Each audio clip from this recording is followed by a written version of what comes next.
Allora buonasera a tutti, benvenuti all'Ateneo Veneto. Grazie a Diane von Fürstenberg di essere presente. Devo dire che quando abbiamo deciso di far venire Diane in relazione a questo libro ultimo libro che ha scritto, ho riletto la sua biografia, La donna che volevo essere, del 2015 mi pare. E ho visto che questo libro non è altro che l'estrema sintesi di tutta la sua vita, perché con l'andare del tempo, non dico con l'invecchiare, ma insomma con gli anni è bello anche invecchiare, se lo dici giustamente anche tu. Con l'andare del tempo si fa sempre sintesi della propria vita, no? Gli eventi diventano dei concetti, i concetti diventano delle parole. E queste sono le parole che in questo dizionario molto colorato Diane ci ha regalato, e sono le parole della sua vita, parole importanti. Lei dice che le parole hanno forza. Io dico sempre che le parole sono pietre, sono molto importanti e vanno usate con cautela. E queste parole descrivono la vita di Diane, che si inserisce nel nostro ciclo Ateneo Donna, ciclo che è iniziato 2 mesi fa con un incontro sui primi processi per stupro che ci sono stati in Italia, con la mobilitazione forte dei movimenti per le donne, e continuerà con altri argomenti. E mi sono ovviamente chiesta, e vi chiederete anche voi, cosa c'entrano i movimenti per le donne con una stilista glamour come Diane von Fürstenberg. C'entrano molto, e mi piacerebbe, lo dicevamo prima, che le ragazze leggessero questi 2 libri, perché c'è molto da imparare, e ovviamente ognuno legge i libri traguardandoli per come è fatto. Io sono una vecchia femminista, lo sono stata, lo sono e lo sarò sempre, e quindi ho letto sotto questo, come dire, angolo di visuale i libri di Diane. E devo dire che, sarò breve, ma insomma, la prima cosa che mi ha colpito, e infatti le parole che mi piacciono sono indipendenza e sono liberazione, è il fatto che sia stata sempre una donna molto indipendente. È partita da principessa, come nelle favole, dopo il matrimonio con Egon von Fürstenberg, ma ha subito capito che se voleva fare qualcosa doveva realizzarlo lei, e realizzarlo nel lavoro. Perché, e anche questa è una cosa che forse le ragazze oggi non comprendono più, il lavoro ci rende liberi. Il lavoro ci rende liberi perché ci rende liberi economicamente, ma il lavoro anche ci consente di realizzarci, come è stato per lei. Lei dice: carattere, intelligenza, forza, stile sono questi gli elementi che ci rendono belli. E alla sua nipotina Antonia, che le diceva: ma qual è la cosa più bella del tuo lavoro? Lei ha risposto: è che posso sognare una cosa e farla avverare. Questo è il lavoro, e questo è il lavoro soprattutto per le donne. Ma è stata, di lei sono state date molte definizioni, alcune se le ha date anche lei. A me piace dare quella di donna per le donne. È stata una donna per le donne anche come stilista. Lei dice, parlando di foto che faceva: so come tirar fuori la forza di ogni donna e farla sentire sicura di sé. Lei fa sfilare le modelle che sorridono, tutti gli altri fanno sfilare queste modelle tristissime, e lei invece le fa sorridere, perché devono avere forza. E scusa, ti cito, ma sono frasi molto significative. Prima di mandarla in passerella dice: sorridete, seducete e siate voi stesse, siate la donna che volete essere. Quindi non dei manichini in mano agli uomini, perché gli uomini stilisti utilizzano le donne come dei manichini. Lei invece le fa essere se stesse. Ma il più grande come dire, insegnamento, e lo definisco tale che ho ricevuto dal libro, è la consapevolezza che lei vuole trasmettere delle donne. Cioè, ciascuna deve essere consapevole di sé, anche delle proprie fragilità. Infatti, l'altra parola che a me piace molto è vulnerability, cioè le proprie vulnerabilità, e fare delle proprie vulnerabilità una forza.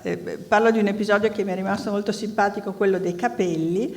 Lei da giovane voleva essere come tutte le sue come dire, corregionali di belghe, bionde con i capelli lisci, e invece aveva i capelli scuri e ricci, e che lei detestava. Però quando ha capito che un suo compagno di classe delle elementari la voleva sposare perché aveva i capelli ricci, e quando di fronte a un fotografo di moda in cui si era presentata con i capelli lisci, l'ha spruzzata perché ritornassero ricci e ha scelto quelle foto, ha capito che quella che era la sua vulnerabilità era la sua forza.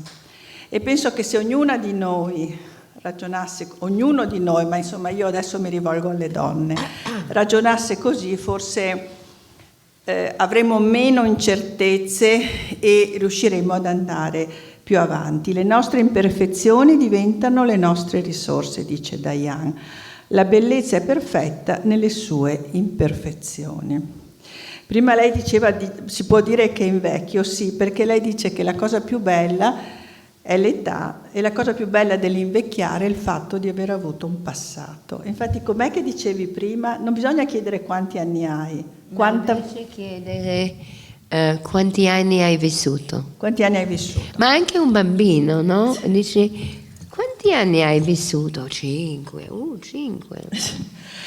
Ecco, da ultimo, ed è una cosa di cui parlerà poi Toto, sempre Diane, Donna per le donne, è una donna che, essendo stata anche fortunata nella sua vita ed avendo avuto successo, si mette a disposizione delle altre donne.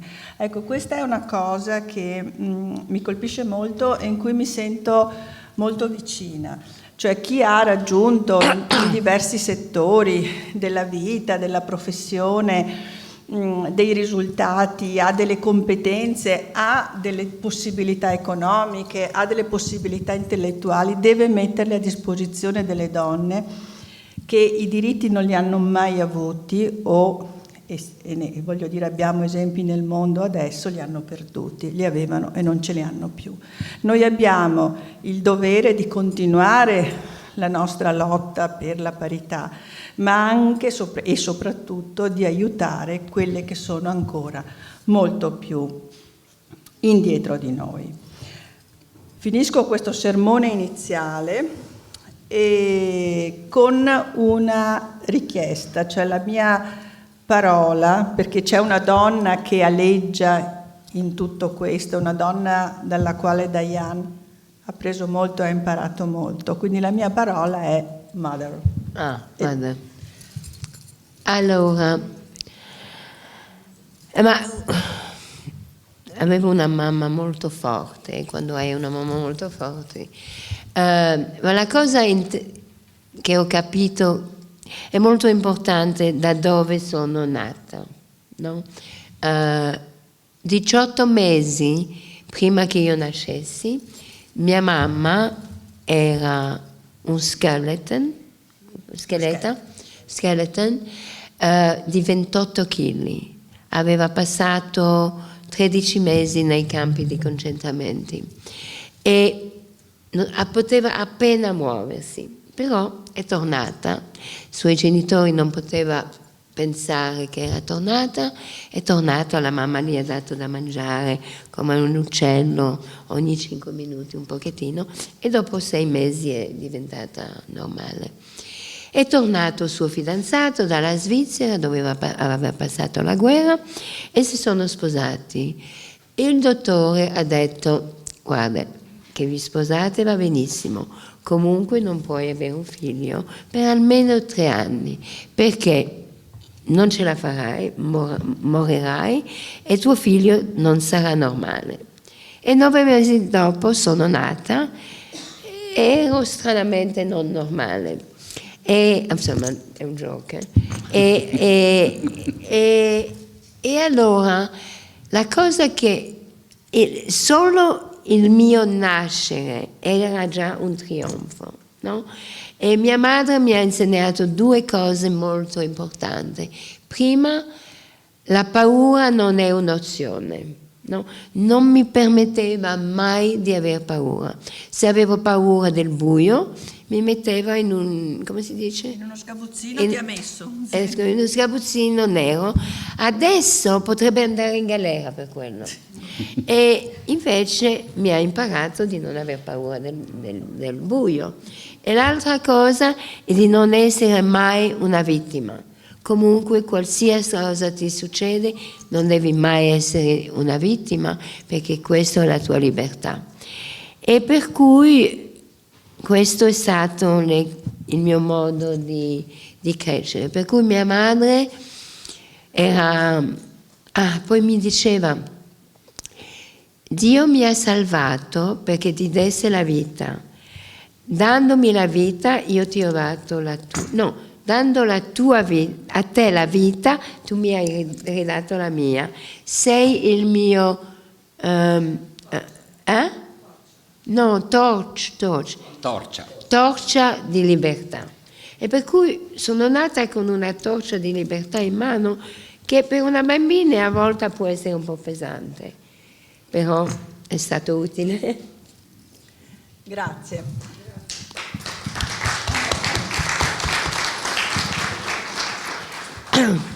Toto, vuoi? Sì. Che parola hai scelto? No, io non seguo le parole, abbiamo le 4 grazie che poi verranno a leggerti la domanda. No, la nostra Presidente dell'Ateneo Veneto ha detto delle belle parole in merito al tuo appoggio alla causa delle donne. E io però voglio anche dire un'altra cosa, che oltre ad essere una carissima amica, lei è diventata molto amica della mia unica donna della mia vita, che è Venezia, e quindi anche lei si è innamorata di questa donna meravigliosa. E la cosa più bella che mi ha detto in questi anni di frequentazione, questi ultimi anni che ci frequentiamo molto, ha detto che prima di tutto Venezia è una donna, e poi non è che bisogna solo salvare Venezia, ma è Venezia che salverà il mondo. L'umanità. E salverà l'umanità. Quindi è un punto di vista completamente diverso, soprattutto dal nostro, che però può ispirare, e mi ispira molto, nel senso, partiamo da qui per andare avanti e non solo pensare di soccombere a un passato, ma anche del passato facciamo un tesoro e andiamo avanti. Quindi ti ringrazio per questo, perché... Vuoi che spiego la mia versione? Certo.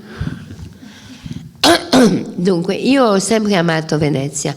Sono venuta a Venezia la prima volta, avevo 17 anni, e sono venuto con mio padre e mio fratello. Siamo venuti dal mare, e ho visto Venezia. E poi ho scoperto Venezia con Egon Fürstenberg, che la mamma abitava lì a Marocco, vicino, la zia abitava qui a Venezia, e ho scoperto la Venezia all'epoca dei balli, la Venezia delle feste, dei palazzi, insomma, così molto glamorous.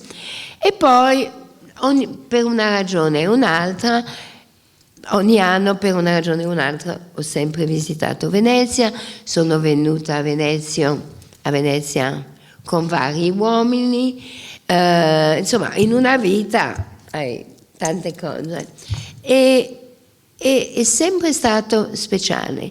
E poi adesso con mio marito abbiamo una barca e andiamo sempre sul Mediterraneo, e adoro andare in Croazia, e finendo la Croazia finiamo a Venezia, e per quello è diventata un'abitudine. E 2 anni fa ho letto un bellissimo libro di uno storico americano sulla storia di Venezia, E non so perché da quel momento lì l'ho visto come una donna, no? E anche se prendi qualsiasi descrizione di Venezia e la metti alla prima persona come donna, diventa una specie di idea. E io non ho mai voluto avere la vita di nessuno, però vorrei aver avuto la vita di Venezia, perché Venezia ha avuto 1600 anni di vita straordinarie, era una réfugiée, profuga. Sì. Profuga, ha fatto così, ha fatto questa isola, poi non ha la politica, la Repubblica, le crociere, tutto là, fino a Costantinopoli, a volte vinceva, a volte no, e poi ha inventato il sistema bancario, la dogana, la diplomazia, insomma ha inventato il mondo moderno, e per cui trovo, non so, mi piace raccontarla così perché allora la gente si interessa ancora di più, ed è poi ha conosciuto tutti, è stato dipinto da tutti, è stato descritta da tutti, insomma Venezia è una cosa straordinaria. E siccome adesso non ci sono più quelle barche terribili che facevano tanto rumore, Venezia è ancora più bella di mai. E allora un giorno che ero molto depressa perché leggi il giornale, ascolti CNN e tutto va male dappertutto, e io ho pensato che bisognerebbe avere un luogo, un posto dove la gente si possa incontrare e parlare e provare di elevare l'umanità. Perché io ho sempre bisogno di trovare un pezzo di luce e andare da quelle cose lì e fare la luce sempre più grande. Come lo sgabuzzino. Come lo sgabuzzino. Esatto. E allora mi è venuta quest'idea di concentrarmi un po' e di provare di aiutare Venezia, ma non con una vittima, salvate Venezia, tanto Venezia si salva da solo, ma proprio perché Venezia può aiutare il mondo. È la prima volta che lo racconto in pubblico e in italiano. Grazie. Volete venire a fare qualche domanda? Sì. Con qualche... Ecco, allora invito sul podio Claudia Baggio, amica, avvocato e anche generosa attivista in cause per i bambini. Credo che si può muovere, no? Buonasera. Sì. Ecco, guarda, il mio. Sì, si può sfilare. Allora, devo dire che non è stato facile scegliere la parola la quale fare una domanda, perché davvero le parole sono tante e aprono tutte degli scenari molto, molto interessanti. Quella su cui mi sono così concentrata è Doors. Cosa? Doors. Importantissimo. La leggo magari in italiano. Allora, quando iniziamo la nostra vita adulta non siamo sicuri di quale direzione prendere. Di tutte le porte davanti a noi, quale aprire? La mia porta sicuramente non era una glamorous one, una porta affascinante, era piuttosto una grintosa fabbrica di stampe vicino a Como, Italia. Lì imparai gli strumenti del mestiere che sarebbe poi diventata la mia professione, il design, e fu la mia porta fortunata. Allora io penso che la scelta di quale porta aprire sia cruciale per chi si affaccia all'età adulta, in un contesto come quello attuale, caratterizzato da grandi incertezza, grandi sfide. Penso che i giovani d'oggi siano in una situazione particolarmente sfidante. Quale consiglio daresti ai giovani che si affacciano davanti alle porte? Quale porta prendere? Come aprire la porta? In questo momento di grande caos, credo che la cosa più importante è di essere se stesso il più che si può. Be true to yourself. Perché questa è la libertà. Se sei vero con te stesso, anche se dovessi essere in galera, è la libertà. Però devo dire molto, e quella cosa delle porte la ragione perché l'ho detto è perché non sai, a volte pensi che una cosa, sì, vorrei questo, invece ti succede un'altra cosa e poi era quella porta la tua. E poi non è che c'è solo una porta, ci sono tante porte, ogni momento. E dunque le cose importanti adesso è di essere se stesso, go with the flow, come si dice go with the flow? Vai con la corrente. Sì, non mai nuotare contro la corrente, vai con la corrente e vedi il meglio che puoi fare con quello che hai and be kind, essere buono, gentile, sì. ma gentile è troppo leggero,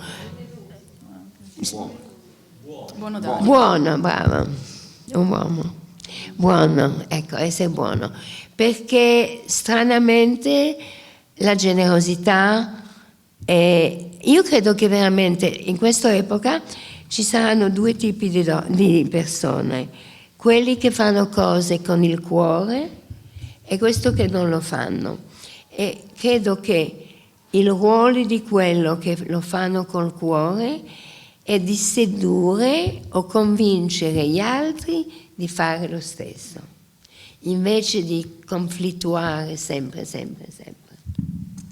Seduzione.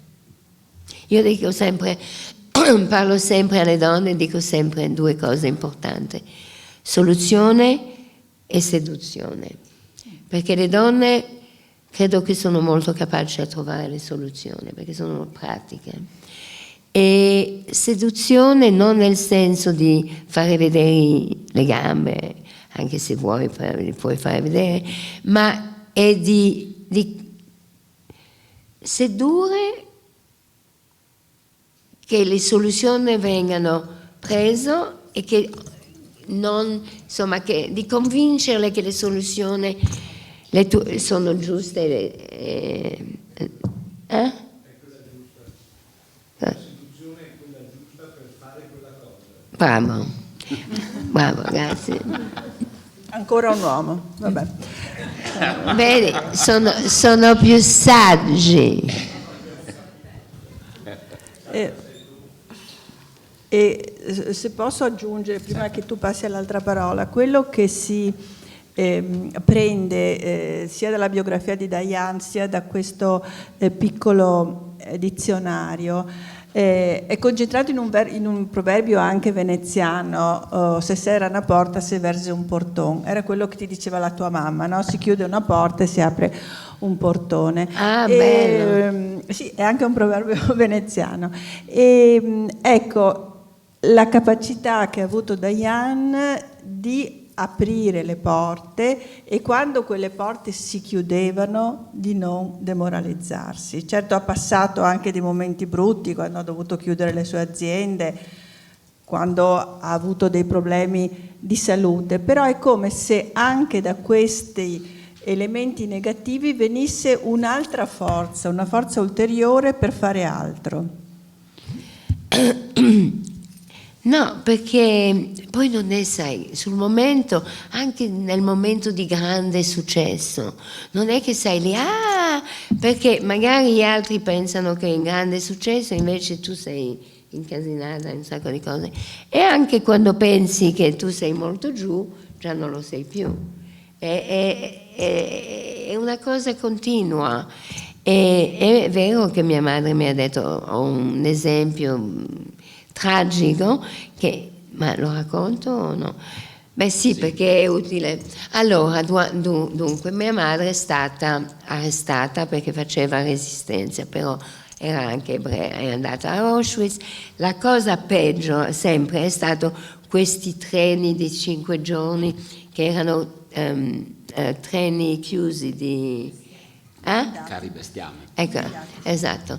E allora 5 giorni, insomma, un orrore. Arrivando, tutti sono andati, hanno lasciato tutte le loro, facevano una grande fila, no? E un soldato diceva: destra, sinistra, destra, sinistra. E mia madre si è fatta una grande amicizia nel treno di una signora che era più vecchia, lei aveva 20 anni, questa ne aveva 40, e parlava un po' di tedesco. Allora mia madre si è sentita in sicurezza con quella donna, ha detto io comunque sto con lei. Allora c'era un soldato lì e gli diceva a destra e a destra.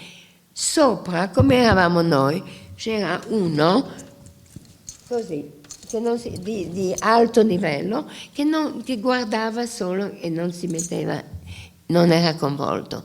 Quando è arrivato il tempo di mia madre, no, dell'amica di mia madre, il soldato ha detto vai a destra e mia madre senza essere, è andata a destra anche lei, e lui, il soldato, l'ha lasciato andare.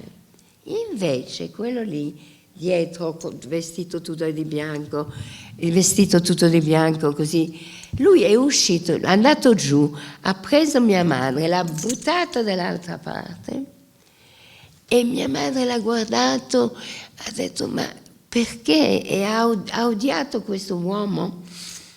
Invece questo uomo l'ha salvato, perché quelli a destra andavano subito al gas chamber. E allora è questo che ha salvato mia madre. Era un mostro, era Mengele, però ha salvato. Per cui uno non sa mai quello che è bene per te. Allora quando io avevo delle amiche che si lamentavano, e allora racconto sempre questa storia e allora si chiude. Molto significativa. Vai con l'altra domanda. L'altra parola è zigzag. Zigzag sono due parole che significano ciascuna una brusca svolta, un cambio di direzione. Insieme zigzag è la linea che si muove da sinistra a destra e crea infinite ispirazioni per stampe. Significa anche andare avanti e indietro in un percorso. Allora mi viene da dire zigzag è anche il percorso che spesso dobbiamo fare a Venezia per le calli, per muoversi. Non è sempre facile tenere il percorso dritto. E anche nella vita professionale spesso andare a zigzag è visto con una connotazione negativa, quasi di fallimento, perché non si è raggiunto l'obiettivo in maniera straight, lineare. Allora mi chiedevo, per una donna come te che ha avuto tantissimi successi, qual è la soddisfazione più grande? Aver raggiunto un successo in maniera lineare, mirando all'obiettivo, o davanti ai casi della vita zigzagando? Ho scelto la parola zigzag anche perché ci sono poche parole con la Z. Allora, diciamo così. E allora, no, ma è vero, no, perché bisogna trovarle. Adesso sto facendo un stesso libro con il Live It, The Secret to Life. No, to joy. Anyway, allora, zigzag, tic-tac, tic-tac, tic-tac. Io non credo che la mia vita, meno male, è stata tic-tac, tic-tac, tic-tac, perché sembra molto stancante. Invece è veramente come un fiume. Sai, a volte è pericoloso, a volte è bellissimo, a volte è calmo. Non è che... Per quello che, per esempio, la parola happy... insomma, sei happy, poi ti succede in un minuto qualcosa, è più fluido. Poi sì, è più, la cosa bella della vita è che in fondo è fluida e che bisogna, è molto importante in questo momento. La cosa dove io sono stata fortunata è molto veloce, molto molto giovane, ho avuto una relazione con me stesso e questo è stato molto importante, perché comunque mi parlo da sola, eccetera, eccetera. Però conto su di me e allora è bello. E sei l'unico testimonio della tua vita, l'unico testimonio 24 ore al giorno sei te. E per cui è bello anche staccare l'emozione e guardarsi un po' come un documentario.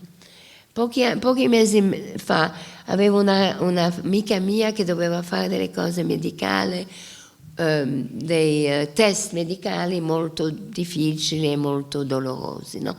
Mi chiama, e per me era mezzanotte, non sapevo cosa dire e ho avuto quest'idea, ho detto guarda, mettiti lì, metti la paura vicina e guarda, vivelo come un documentario.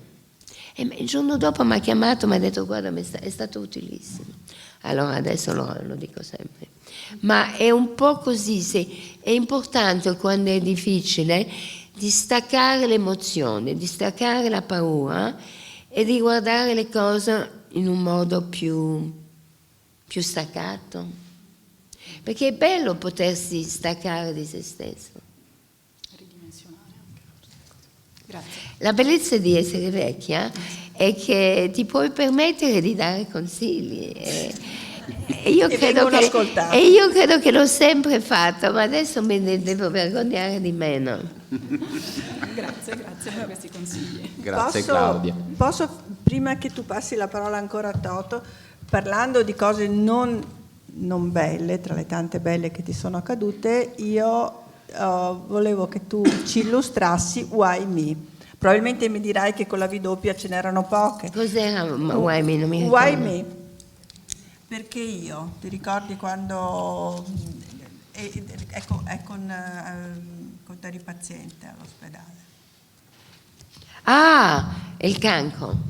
Ok, allora, ho avuto un cancro 28 anni fa e allora, insomma, ok, è molto strano perché ultimamente io scrivo il mio diario ogni giorno, più o meno ogni giorno, ma non lo leggo mai. Avrò 60 anni di diario, non li leggo mai. E adesso, non so, mi facevo intervistare e parlava di quel momento che ho avuto il cancro, eccetera, eccetera. E allora parlavo, no? E poi sono andata giù a trovare il mio diario 1994 e ho guardato ed ero molto impressionante come l'ho scritto perché sì, avevo paura, però prendevo la situazione, ok, il dottore fa quello, io faccio questo. E molto così, con un menu, ero abbastanza staccata. Va bene, Why Me è quello che, allora, l'infermiera, dunque io ho fatto 8 settimane di radiazione, di trattamento di radiazione. E allora la nurse, l'infermiera, mi ha detto, ma hai una attitudine molto forte, molto strana. E ho detto, ma perché come sono gli altri? E mi ha detto, ci sono 2 tipi di persone. Quelli che dicono, why me? E sono arrabbiati, e quelli che si lasciano completamente nelle mani dei dottori. E così mi ha detto, that's why. Bene, grazie. Allora, adesso invito Marianna Tiso, imprenditrice veneziana e amica, che ha incontrato quest'estate in Croazia. Per adesso domande di donne, sono anche ammesse le domande di uomini, Dopo. poche. No, abbiamo avuto aiuti di uomini. Però un uomo italiano è il migliore, bisogna dire, perché l'uomo italiano non è un uomo, è a parte, è una classe a parte. Ne ho conosciuti tanti. Allora, buonasera. Sì, è vero, ho conosciuto Diane quest'estate a largo di una bellissima, incantevole isola della Croazia, e devo dire che la prima cosa che mi ha colpito di Diane è stata la sua voce. Allora, ho preso il libro e sono andata in cerca del significato che lei dà a questo termine, a questo nome. E la rappresenta molto e dice: non c'è nulla che ammiri di più di qualcuno che sappia cantare. Non è il mio caso, i miei genitori mi facevano cantare per farsi delle risate in realtà. È vero. Comunque, noi non abbiamo bisogno di cantare per avere una voce. Avendo io raggiunto successo in giovane età, questo mi ha dato una voce e con il tempo ho compreso l'impatto, la forza che produceva. L'uso della mia voce, della mia conoscenza, delle mie esperienze e delle mie relazioni per aiutare gli altri è il più bel dono che avessi potuto chiedere.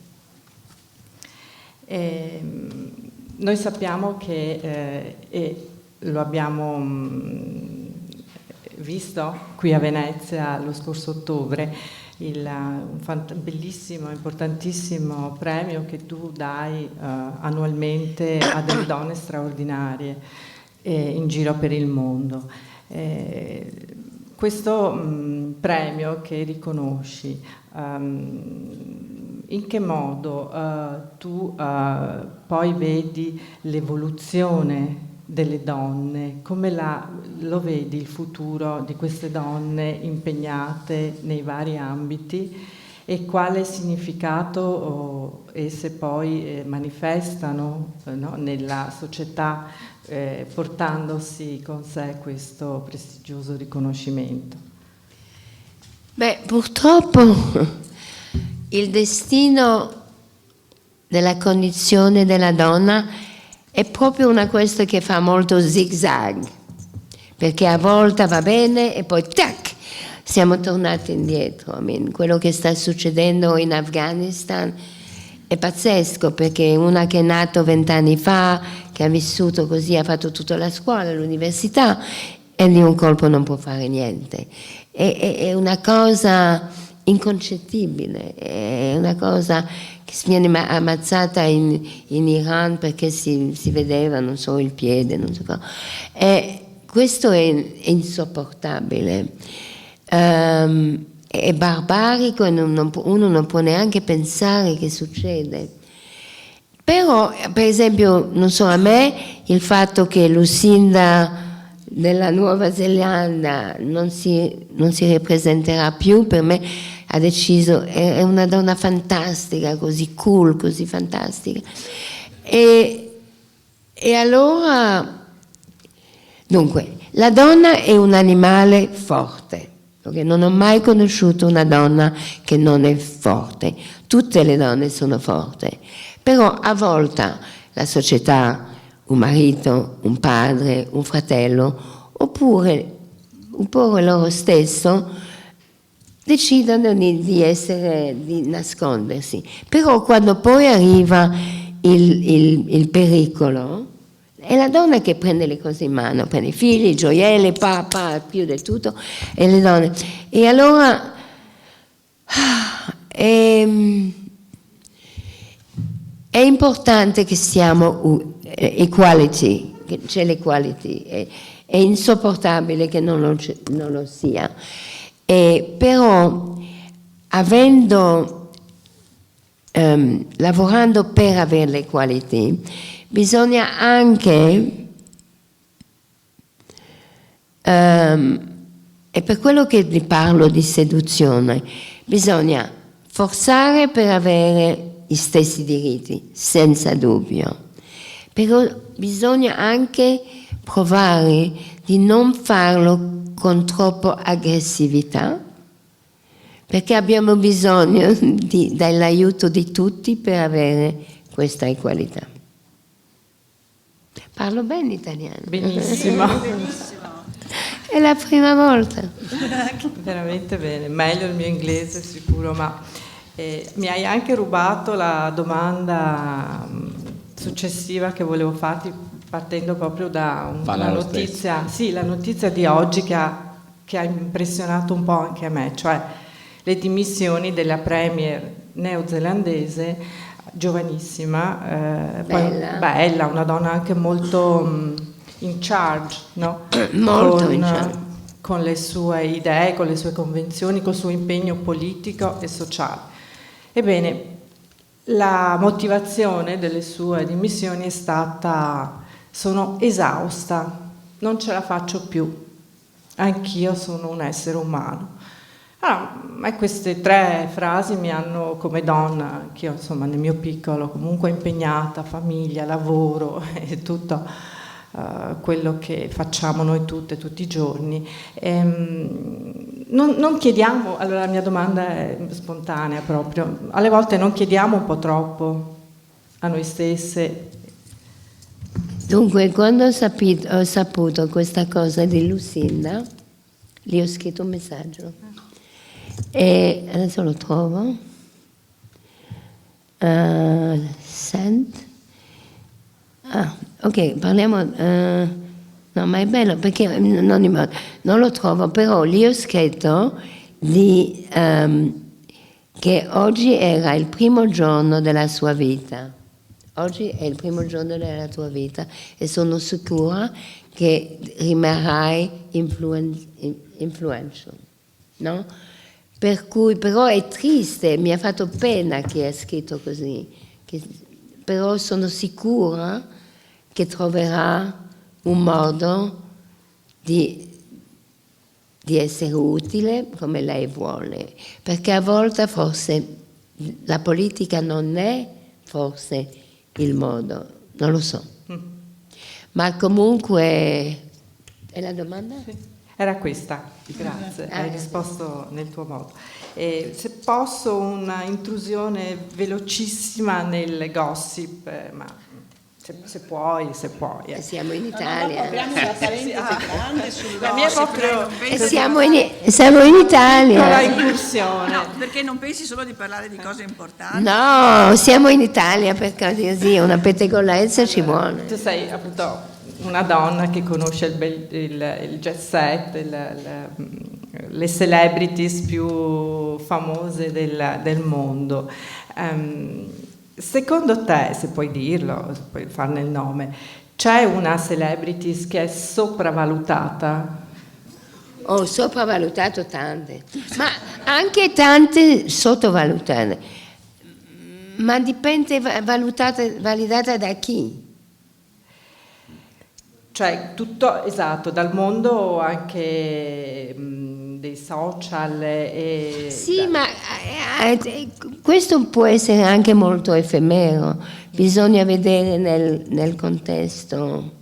Sì, ad esempio anche persone che hanno fatto alta politica, ricoperto cariche molto influenti, molto importanti. Secondo me tu hai un nome in testa. No, non posso. Se hai sì, ma certo, perché io non lo va. Allora dillo. No, non posso. Vedi? Voleva farlo dire a te. Ma perché io a te è permesso. Ma non saprei chi dire. Chi è? Ha dato la definizione. Grazie Senti, Marianna. ma prima di passare a un'altra domanda, adesso gossip personale. A me ha molto divertito le parti in cui tu dicevi che a seconda degli uomini con cui stavi cambiavi il modo di vestire. Quindi stavi con Pablo e sarong, cose indiane o indonesiane, eccetera. Stavi con Elkan, allora scarpa bassa, mocassino, gonna. Poi a un certo punto hai capito che non andava bene così, però l'ho trovata una fragilità di cui sei stata consapevole e che poi hai superato. Mi ha molto divertito questa cosa. Ma allora devi capire che prima di fare la donna sottomessa ho provato di non lo ero per niente, per cui sono arrivata, ho cominciato la mia vita adulta a 22 anni, a 28 anni avevo tanto successo, ho potuto comprare la mia casa in campagna, ero una donna completamente indipendente per tanti anni e poi ho avuto, anche mia madre stava male, eccetera, eccetera, sai, le donne si innamorano anche dell'amore, no? Dell'idea, delle cose così. E evidentemente si mi innamoro di un brasiliano che vive in una casa di bambù, mi devo vestire come si va, no? E allora ho vissuto questo, poi c'era l'intellettuale italiano, francese, eccetera, eccetera, era un altro trip. Però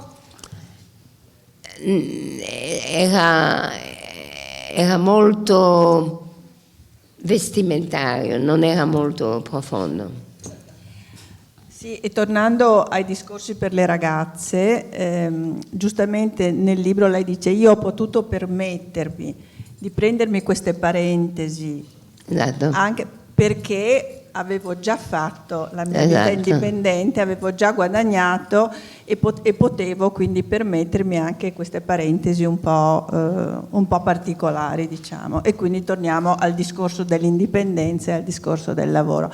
Alla fine anche le cose frivole ritornano alle cose serie. Toto. Eccomi. Allora, adesso invito Carol Weil, che è direttrice della Peggy Guggenheim Collection di Venezia.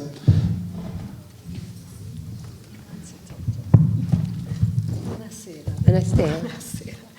Allora sì, anch'io avrei, cioè era una scelta un po' difficile perché è un elenco dalla A alla Z chiaramente, però ho deciso di prendere una parola che cominciasse appunto con la A. È proprio sull'autenticità, e forse infatti veniamo un po' al discorso che facevi tu. Forse leggo o cerco di tradurre quello che ha scritto Diane nel suo libro. Allora, non c'è niente di più attraente e potente che l'autenticità. È l'essenza di chi siamo veramente e talmente meglio di qualsiasi imitazione. Infatti sono d'accordissimo e credo che sia naturalmente molto importante cercare di rimanere più autentici possibili, ma infatti come si fa con tutti questi anni vissuti, come si capisce qual è il suo proprio essere autentico? Magari abbiamo più autenticità a secondo delle nostre vite vissute, a secondo del nostro percorso, del nostro zigzag. No, adesso che sono vecchia mi rendo conto che essere se stesso, l'autenticità è la cosa meglio, e sono molto fortunata che sono stata quasi sempre autentica, non sempre autentica in profondità, anche se a volte mi mettevo i sarong o le scarpe piatte. È vero, l'autenticità è molto attraente, anche perché è la persona che sei. L'autenticità non può mai essere brutta, non può mai essere, non so, mi ricordo i bambini piccoli, quando erano piccoli, guardavano così la televisione con la bocca, insomma c'è un'autenticità che è molto commovente. Magari uno ha a volte un po' paura di essere se stesso autentico, perché magari uno teme di quello che si dirà, ecco. Ma non bisogna temere. Certo, non bisogna. Assolutamente sì, quello è vero. Dunque bisogna sempre cercare di avere questa forza interna, interiore per combattere. Sì, ma deve essere una cosa naturale. Insomma, non bisogna aver paura. Comunque non bisogna aver paura. Quello sono sicura.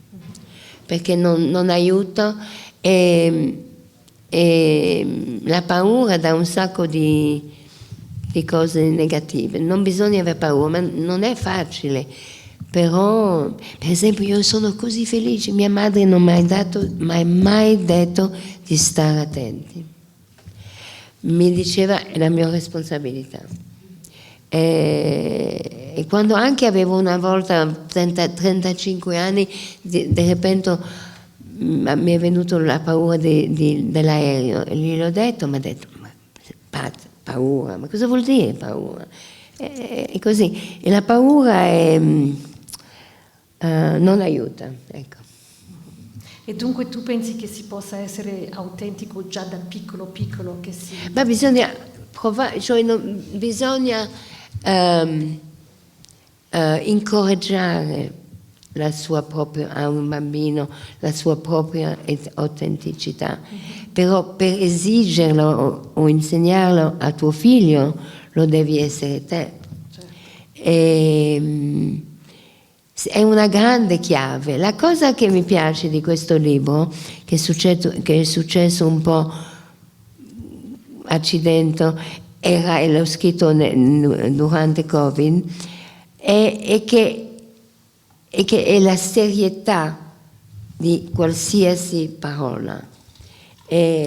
Ogni parola ha un potere e bisogna non utilizzare le parole e anche quello è l'autenticità, perché le parole hanno potere e bisogna stare attenti. E anche questo l'hai imparato da tua mamma, vero? Che Sì, utilizzava sì. con molta parsimonia e molta attenzione Sì, le parole. mi dice, ma a un certo momento io dicevo sempre è divino, ma cosa vuol dire divino? Va bene, grazie. Poi ho scelto... Comunque il soffitto è piuttosto divino. Sì, confermo. E anche autentico. Sempre con la A. Ecco, poi parliamo anche E anche un dell'autenticità po' dell'arte. zigzag, Ecco. Allora, poi avrei scelto forgive o il perdono. Dunque, quando perdoniamo ci liberiamo. Questo mi pare molto bello. Che parola è? Forgive, ah, bellissimo. Forgive, pagina 51. Risentimento e rabbia sono forme di attaccamento. Perdonare non è dimenticare, però è l'ultimo segno di lasciare andare, lasciar perdere. Ecco sì, perdonare non è dimenticare. Io spesso confondo le due cose e cerco sempre di fare la differenza perché so che c'è una differenza, ma magari mi puoi aiutare a capire meglio questa differenza. Cos'è? Forgive is not? Is not to forget. Sì, ma questo l'ho detto anche per essere più come le altre, perché per me in fondo the forgiveness non ha, uno deve forgive. E allora ho detto, perché so che per tante persone non possono dimenticare.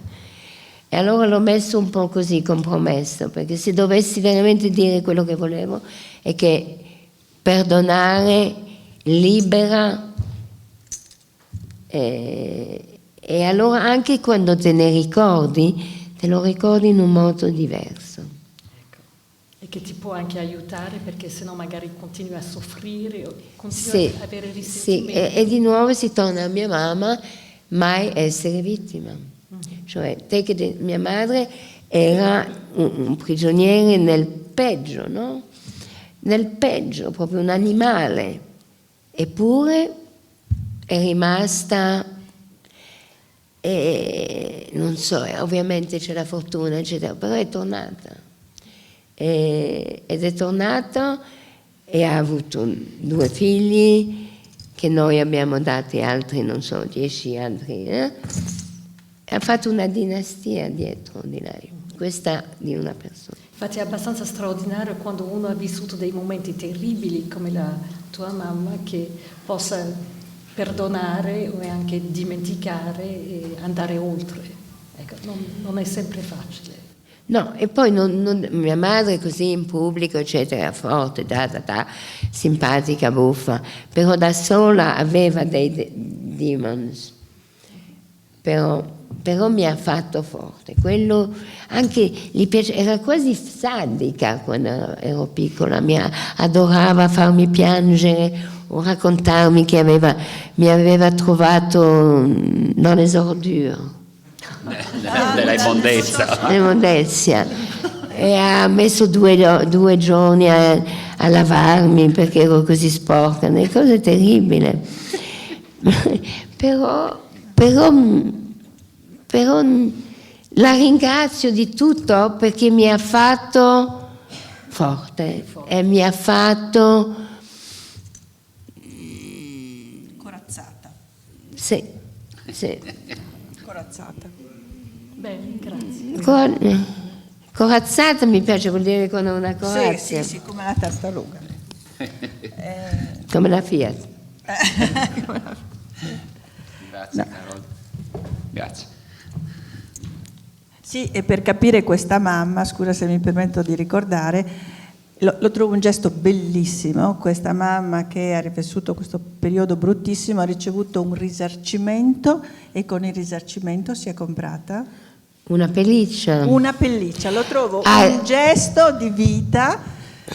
Come dire, tolgo tutto l'orrore e mi butto sul... No, ma anche perché aveva molto freddo. Vabbè, lei mi diceva, ho avuto così tanto freddo questi anni, no? Non so, gli hanno dato 80.000, whatever. E si è comprato un sable coat. Come si dice sable? Zibellino. Beh, adesso è completamente politically non correct. Né mi può mettere nel gabugio nero, né si può mettere la pelliccia. Vabbè, altri tempi. Bene, allora adesso invito Valentina Marini Clarelli Nasi, presidente di Venetian Heritage, e cugina anche. Una cugina anche. Di Anna. Allora, io sarò molto più frivola invece. Bene, partiamo dalla moda, perché la moda è stata, diciamo, la tua grande, però te la metti in correlazione con altre due parole che tu hai messo, allure e glamour, no? L'allure è il mistero, è il fascino di una persona, di una cosa eccetera, e il glamour anche è. Allora io ti dico oggi, parliamo di moda oggi, quanta glamour, quanta allure c'è in quello che vedi, parliamo della moda in generale, non della tua moda. L'allure è una parola bellissima. E glamour, quando ho scritto la mia biografia, quando poi l'ho riletto per correggere, avevo la parola glamour quasi ogni pagina. Perché per me era molto importante, non so, la glamour. Allora, la moda oggi, ma la moda è una riflessione del tempo, e per cui la moda, cos'è adesso la moda in questo momento? Di una parte è una cosa molto casual e streetwear che ha molto allure, a volte no, però insomma c'è questo. And the glamour oggigiorno, questa è una bella domanda. Perché ci sono delle sfilate con tantissime glamour? Sì, ma c'è Valentino, non so, però il glamour è anche...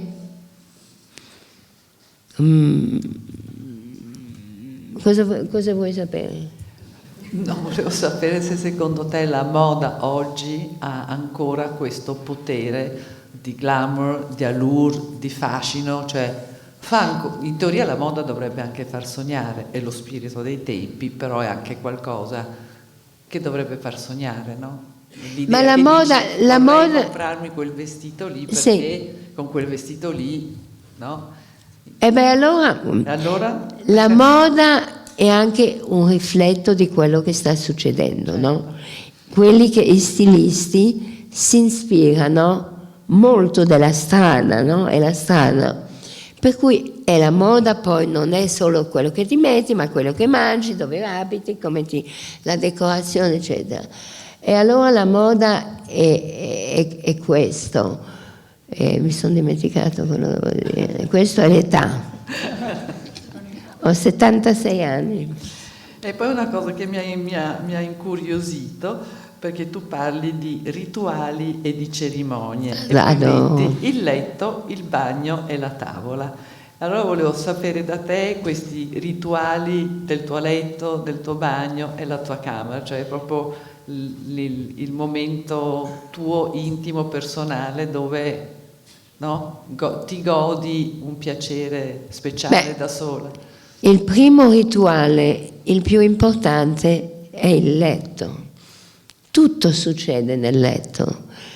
nasci, muori, crei, insomma, dormi.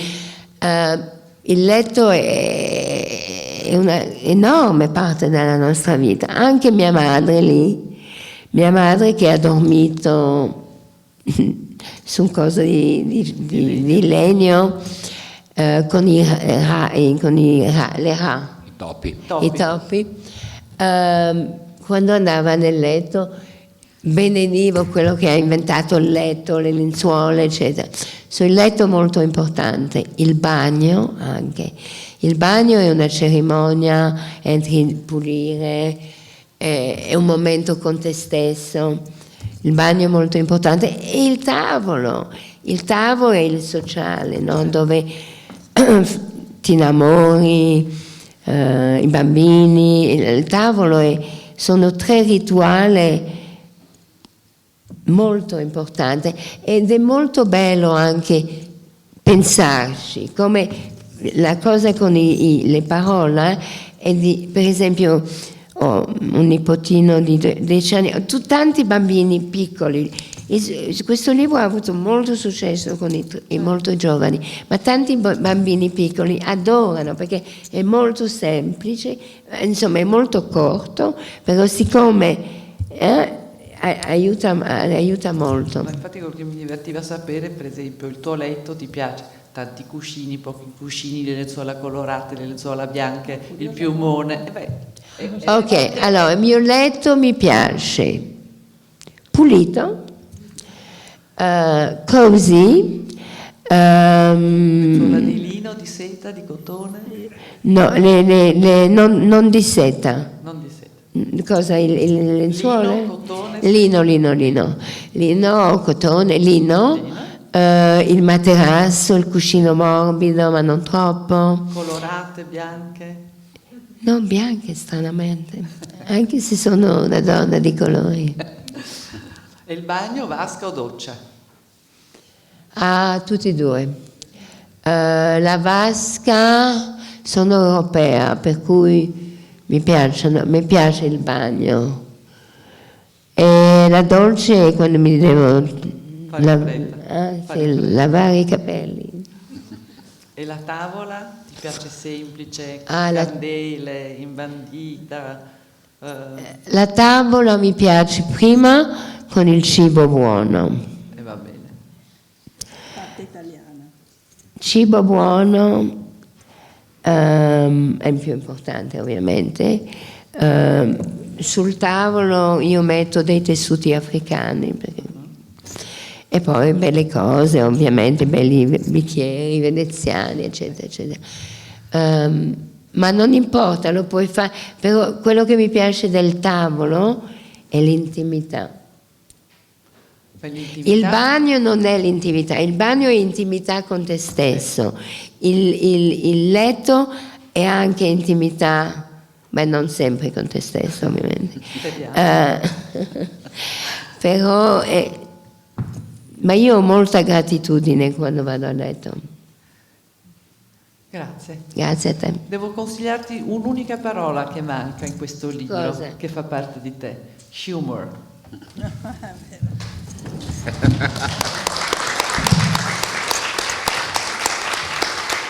Lo metterò nel libro, nell'altro. Grazie, lo metterò nell'altro che sto scrivendo adesso. Domande dal pubblico, sezione domande dal pubblico. Allora, c'è un microfono ambulante. Volante.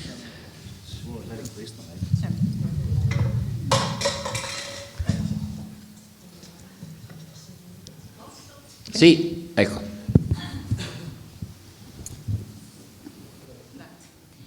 A Padova è in corso la mostra su Andy Warhol e tra gli altri ritratti esposti ho visto il suo. Ha qualche aneddoto da raccontare di quel periodo? Mi viene in mente la Factory, eccetera. Beh, Andy Warhol, tutti mi chiedono, com'era Andy Warhol? Andy Warhol, prima di tutto, era un voyeur, ok? Per cui sempre ti prendeva in foto, non parlava molto, era molto timido. O ti prendeva la foto, o i tape you, aveva un piccolo tape recorder, per cui era molto voyeur. era nato in Transilvania, no? Era molto come un fumo, un po' albino, la pelle molto bianca, sembrava vecchio ma non lo era, noti, Noti boy in italiano? Birichino. Birichino. Cattivello. No, sporcaccione no. Cattivello. Sì, cattivello. Però allora lui era ortodosso cristiano, come si dice? Ortodosso. E per cui andava molto alla chiesa con sua madre, andava nelle chiese ortodosse dove ci sono tanti iconi, no? E allora questo iconi è stato veramente l'influenza di come ha dipinto, perché sia che erano Jackie Kennedy, che Marilyn Monroe, che Campbell Soup, che erano delle icone in fondo. E io ho prodotto un documentario su Andy Warhol e abbiamo capito questo. E allora era immagine, momenti, era un genio, a dire la verità era un genio, perché ha capito il mondo come è diventato dopo. Lui aveva inventato il reality show prima di tutti, aveva il branding, tutto le marche, insomma era assolutamente ahead of its time, era un visionario. Quando poi ha detto ogni persona può essere famoso per 14 minuti e social media, lui sarebbe stato impazzito.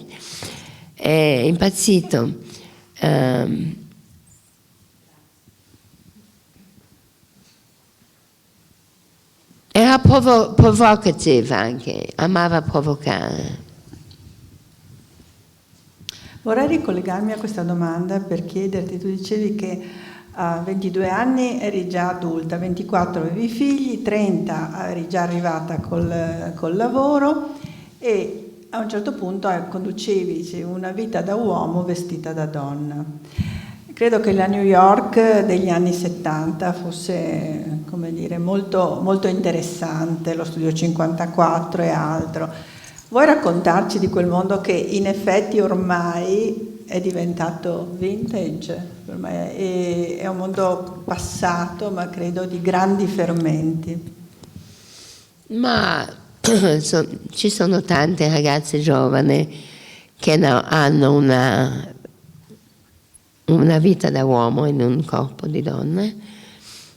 Credo che è più un'attitudine di nuovo, però ovviamente essere giovane negli anni 70 a New York era molto divertente, punto basta. New York era pericolosa, però molto not expensive. No, poco cara. Non costava niente e per cui c'erano un sacco di artisti e di gente molto interessante.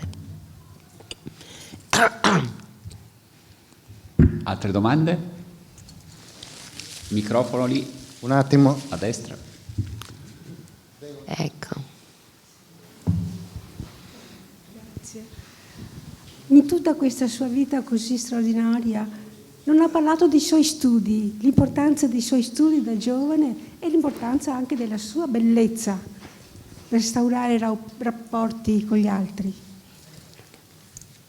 Non so se deve parlare più forte. Aspetta. I suoi studi e l'importanza dello studio e l'importanza della tua immagine. Bellezza. Allora, i studi, non ho finito l'università, ero una studentessa brava, ma l'altro giorno sono tornata alla mia scuola, non ero tanto brava come pensavo. Studi imparare è importante, quello non c'è dubbio. E la bellezza non mi trovavo molto bella, adesso che guardo, però la bellezza ovviamente aiuta, però di nuovo per tornare a quello che si diceva prima, è l'autenticità, credo che fa la bellezza, a parte della bellezza. Ognuno fa quello che può con quello che ha. Se è bella, meno male.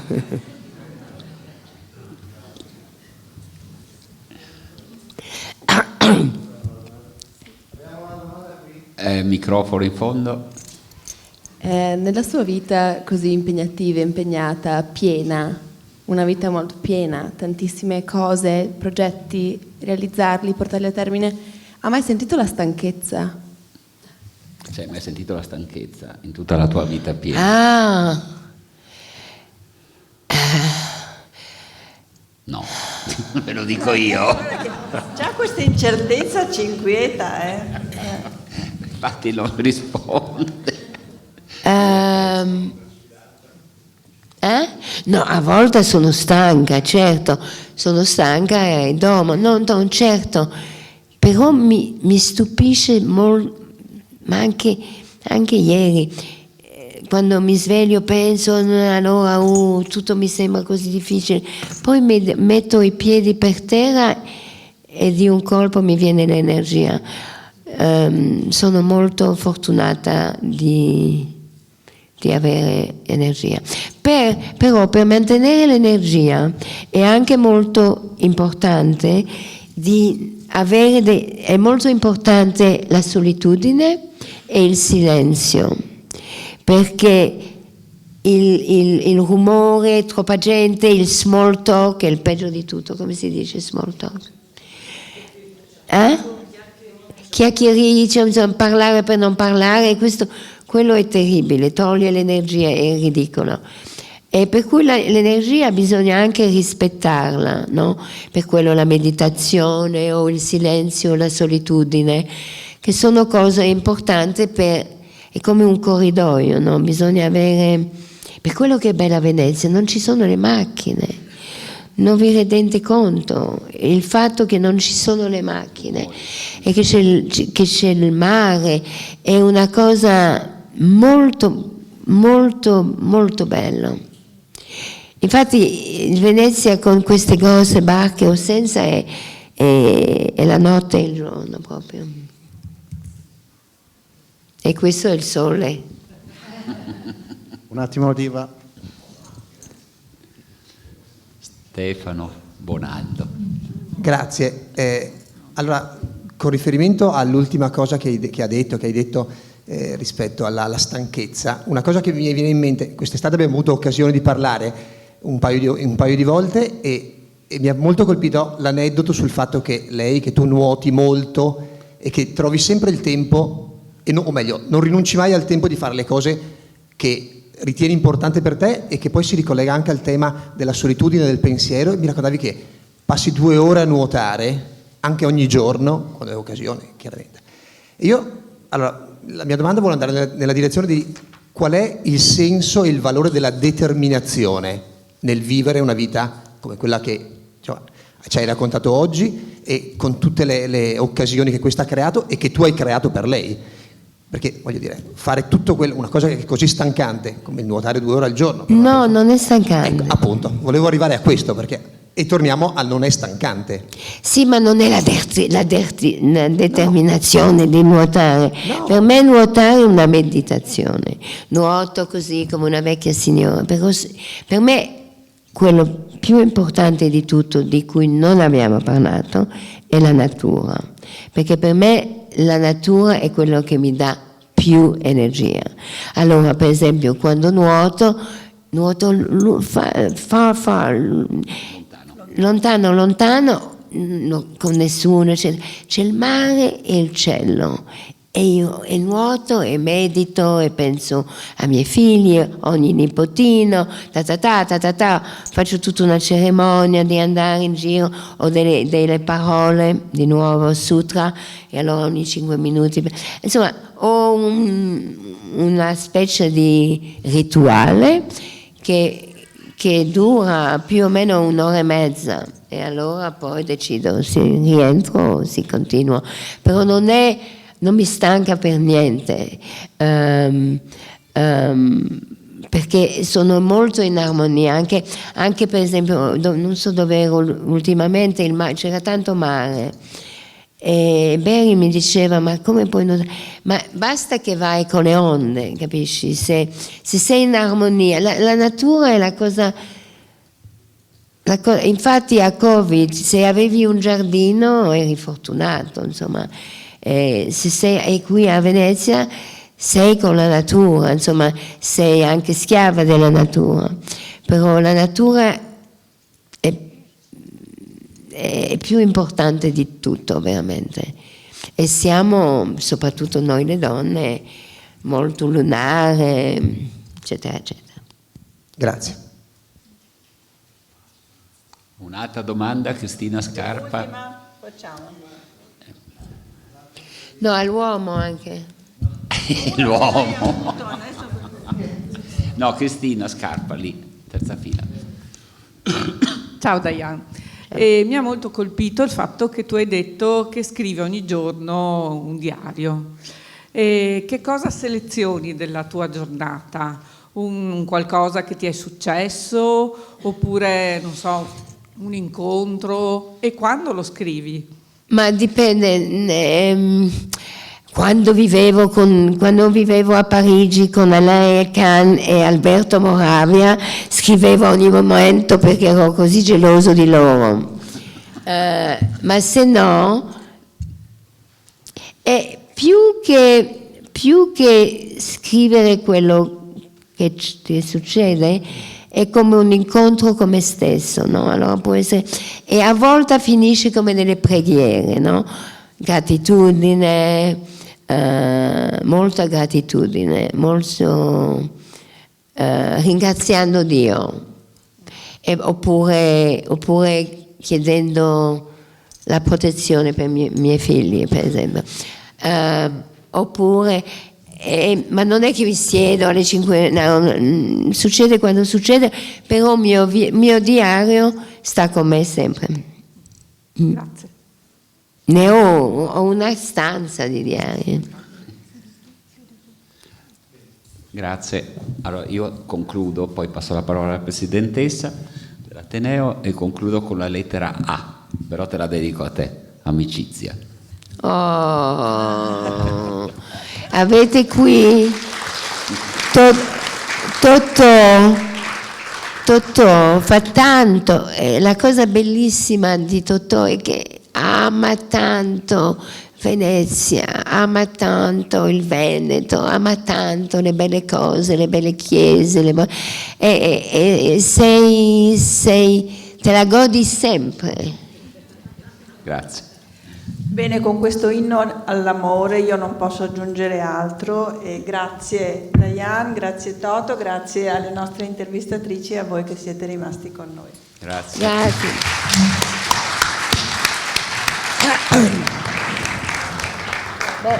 Ci sono dei libri se volete all'ingresso e Diane che ve li firma.